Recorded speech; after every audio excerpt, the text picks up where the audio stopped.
The shoe lay in the road, small and pink, covered in dirt and snow. Police lights flashed blue and red across it as officers rushed past, shouting into radios. An 8-year-old girl was missing, and this shoe was all that was left. An officer bent down and picked it up carefully. It was warm inside. She had been wearing it only moments ago. At the edge of the street, a woman screamed her daughter's name over and over. Her voice broke the quiet night. Neighbors stood frozen on their porches, holding phones, holding each other, afraid to move. Then one officer stopped suddenly. The little girl's footprints ended right there in the middle of the road. They did not turn. They did not continue. They simply stopped, as if she had vanished into the air. The officer looked up slowly, his face tight with fear. Something was very wrong. Before anyone could speak, a call came over the radio. A man said he had seen something. Something moving near the woods behind the houses. The officers ran, and the search for the missing child began in the dark. Earlier that evening, the town of Brookside felt safe. It always did.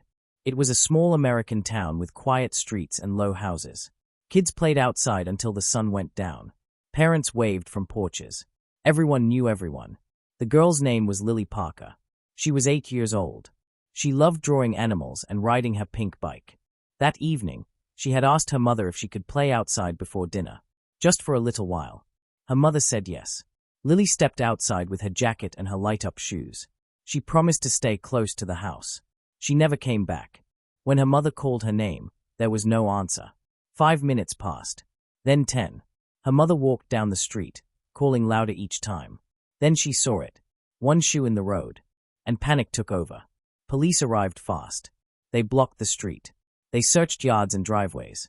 They checked trash cans and sheds. Nothing. A neighbor said he heard a child cry earlier. Another said a car drove by slowly, then stopped. No one remembered the color. No one saw the plate. The woods behind the houses were dark and thick. Tall trees blocked the moonlight. Officers moved in with flashlights and dogs. The ground was soft near the trees. The dogs picked up Lily's scent right away. They followed it to the road. And that was where it ended. The dogs stopped. They circled. They whined. Lily's scent vanished in the same place as her footprints. The lead detective, Mark Harris, stood over the spot. He had worked many cases. But this one felt different. Children did not just disappear like this. He scanned the road. Then he noticed something else. A faint mark on the ground. Not a footprint. Not a tire track. A drag mark. Very short. Very light. As if someone had lifted a small body. Harris felt his chest tighten. Search teams grew larger as the night went on. Volunteers joined in. Drones flew overhead. Dogs searched again and again. Hours passed. No Lily. Just after midnight, an officer shouted from near the woods. He had found something. Everyone rushed over. Hanging from a low branch was a small pink ribbon. Lily's ribbon. Her mother had tied it in her hair earlier that day. The ribbon was torn. And below it, pressed deep into the dirt, was a large boot print. Much larger than a child's. Fresh. Facing toward the woods. Harris looked deeper into the trees. His flashlight beam shook. The forest was silent. Too silent. Then a sound came from far inside the woods. A small sound. A child's voice. Weak. Fading. It said one word. Help. Every officer froze. The sound came again, farther away this time. Then it stopped. Radios crackled. Teams moved fast, running toward the sound. But when they reached the spot, there was nothing. No child. No movement. No noise. Only the sound of leaves shifting. And the feeling that someone was watching. Harris lowered his flashlight. On the ground, right where the voice had come from, was something new. A child's jacket. Lily's jacket. Laid out neatly. As if someone wanted them to find it. Harris stared into the dark woods beyond. Whoever took her was close. And they were not done. The searchlights flickered. Then, deep in the woods, a single light turned on. Not a flashlight. Not a phone. A small blinking red light. Moving slowly. Away from them. And then the radio on Harris's shoulder came alive. A calm voice spoke through the static. You are too late. Then the radio went dead. The radio went silent. The red light in the woods vanished. And the officers stood frozen, staring into the dark. Detective Mark Harris lifted his hand and signaled the team to slow down. Running now could make things worse. The person who took Lily was close. Too close. Officers spread out in a wide line.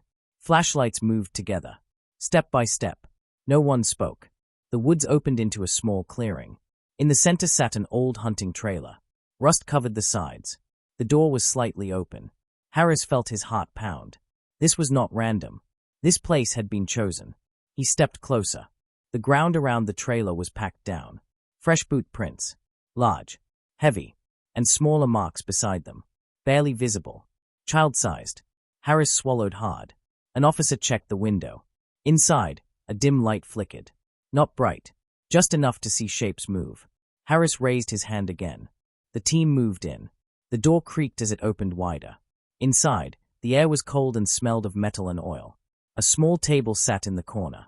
On it lay a juice box. Crushed. Still wet. Lily had been here. Harris stepped forward slowly. He saw a blanket on the floor. Pink. Covered in dirt. No blood. No signs of injury. That gave him hope. Then a noise came from the back of the trailer. A soft thump. Like a door closing. Harris turned fast. The back door stood open. Cold air rushed in. Whoever was here had just left. Officers ran outside. Flashlights scanned the trees. Then a shout. One officer pointed toward the creek that ran behind the clearing. Footprints led into the shallow water. Harris followed. The water moved fast. The rocks were slick. The footprints vanished in the stream. He looked up. On the far side of the creek, the trees thinned. Beyond them sat a dirt road. And parked on it was a van. Dark. Old. Engine running. The back doors were open. Harris shouted. The van doors slammed shut. The engine roared. Police rushed forward. The van sped away, tires throwing mud and water. Harris ran back toward the road. Cars started. Sirens burst into the night. The chase was on. The van took sharp turns. Too fast.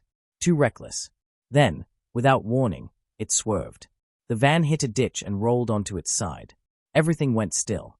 Officers rushed forward with weapons raised. The driver door opened. A man crawled out. Middle-aged. Dirty. Panicked. He tried to run. He did not make it far. Officers took him to the ground. Harris moved toward the back of the van. His hands shook as he reached for the doors. He pulled them open. Inside was empty. No Lily.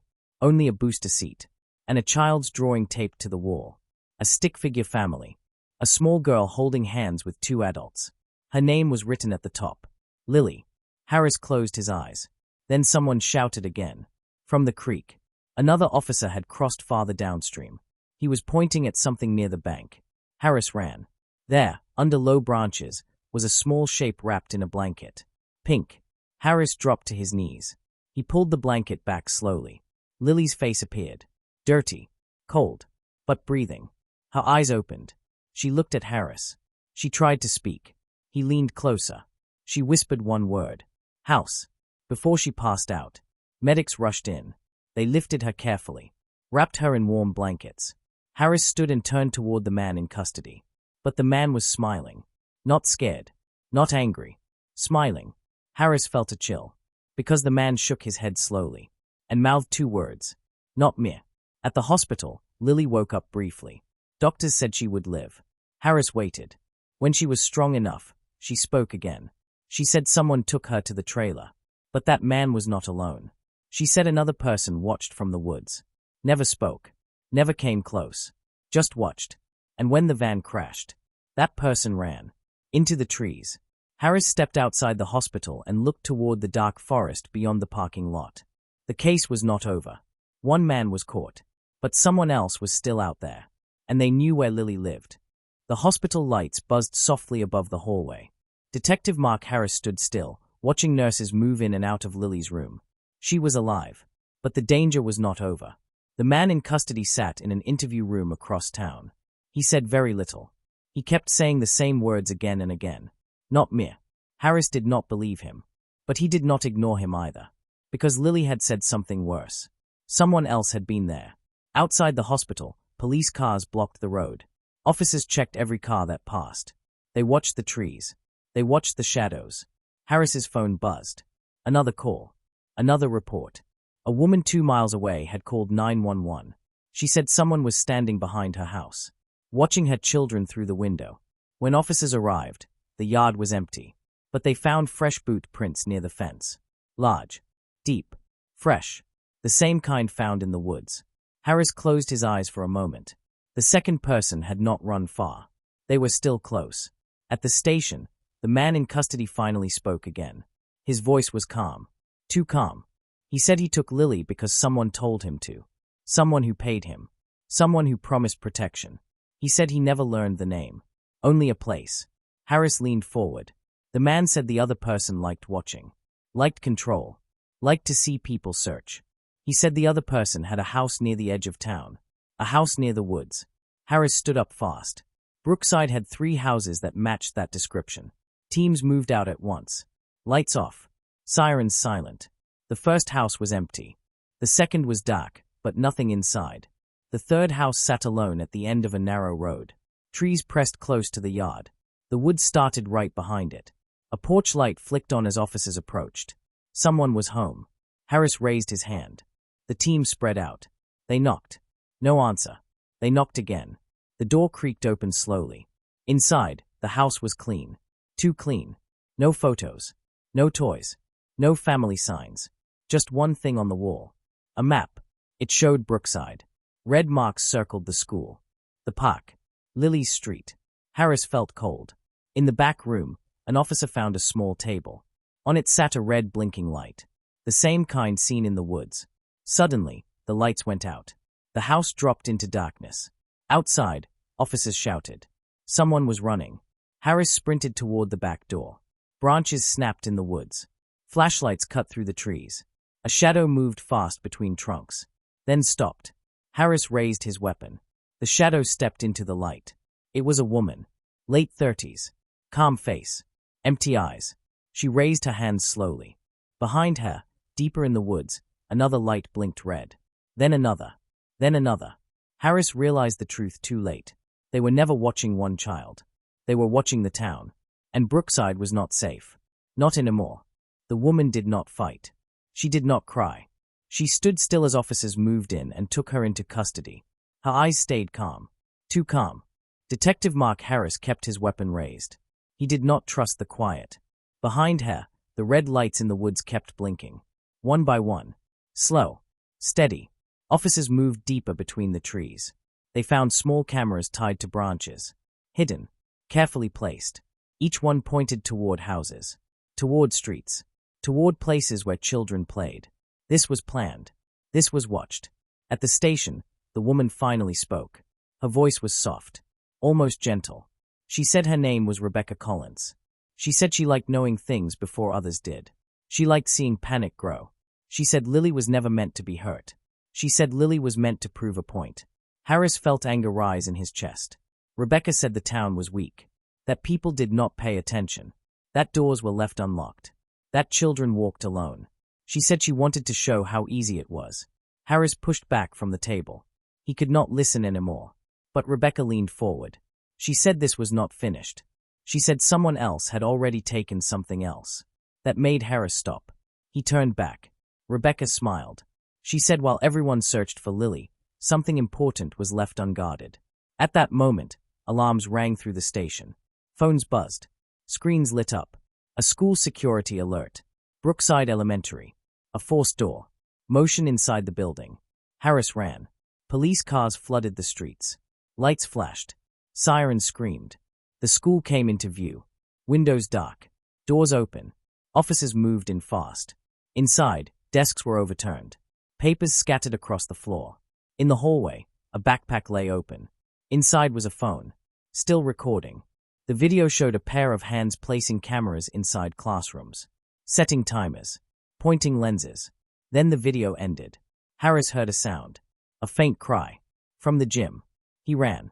The gym doors were cracked open. Inside, the lights flickered. A group of children huddled together in the corner. Crying. Shaking. A teacher lay on the floor nearby. Unconscious. Alive. Officers moved in and secured the room. The children were safe. But Harris knew something was wrong. Rebecca had said something was taken. Not someone. Something. Back at the station, an officer called out. Evidence storage had been breached. One item was missing. The red lights. All of them. Every camera. Every device. Gone. Harris stared at the empty shelves. Rebecca's voice echoed in his mind. This was not finished. Because whoever helped her was still free. And now, they had everything they needed to disappear again.